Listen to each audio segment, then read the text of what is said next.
Dobro večer. Evo da vidite šta pravimo večeras. Šta se krčka.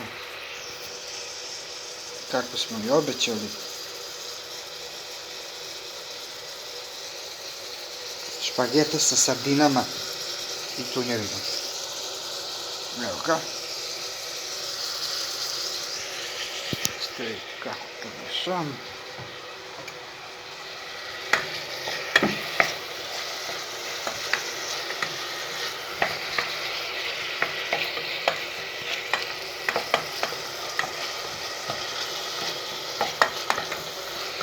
Dodali smo ulje, sve iseckano, luk,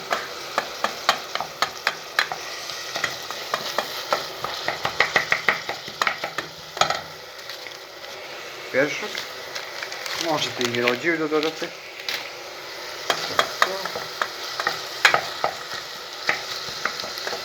Idemo dalje.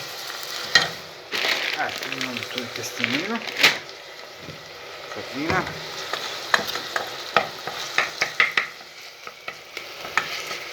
Sad ćemo dodati vegetu.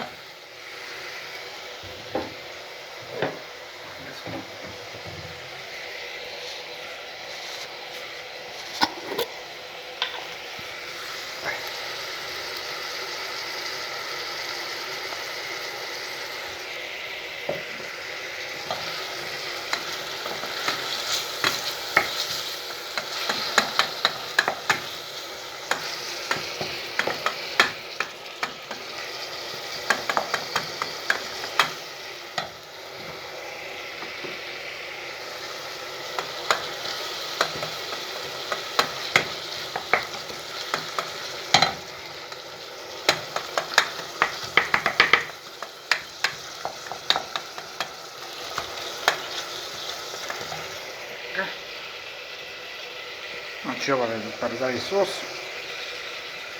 čili,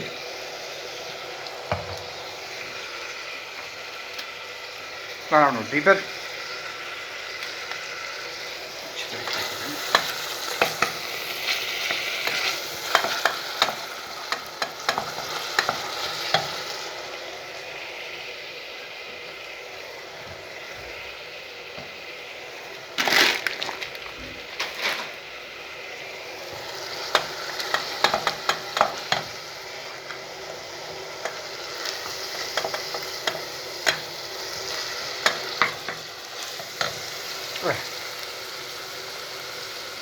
voda će još malo da provi, pa možemo dodati.